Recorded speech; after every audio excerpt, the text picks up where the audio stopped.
When you're talking about scaling up, Jeff, you're talking about maybe like a high producing agent. Maybe you have enough of an admin staff to support you, so even 1 or 2 admins, something like that, maybe a transaction coordinator.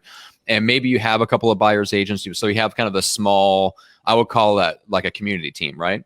Mm-hmm. And that's where you really have like you're leveraged, you're high producing. It's like, great, got that. I'm making the money I want. Like my monthly nut is covered. Like all that's fine. But now I want to start to expand. You're essentially starting to like change the fabric of the team. You're talking about adding more people in, and you've got all this, the questions, the training, all that stuff. So that's kind of, if I'm understanding kind of really where you help people the most, that's one of those scenarios where we're starting from, right?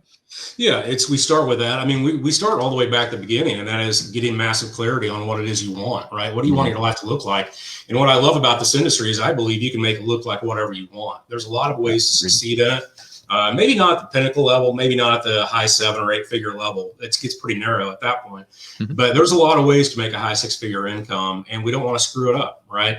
I've seen too many people trying to scale up, and they don't have that massive clarity, and they zigzag back and forth, and then personal problems happen and all kinds of stuff happens. So Step 1, we got to get real clear on what you want your life to even look like and why. You got to be able to sink your teeth into that.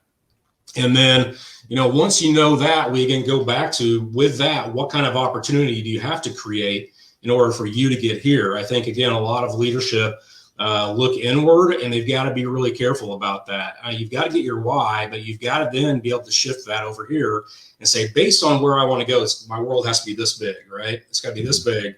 But am I willing to take this world and make it this big so I can find the leadership around me to give the caliber of people that I need?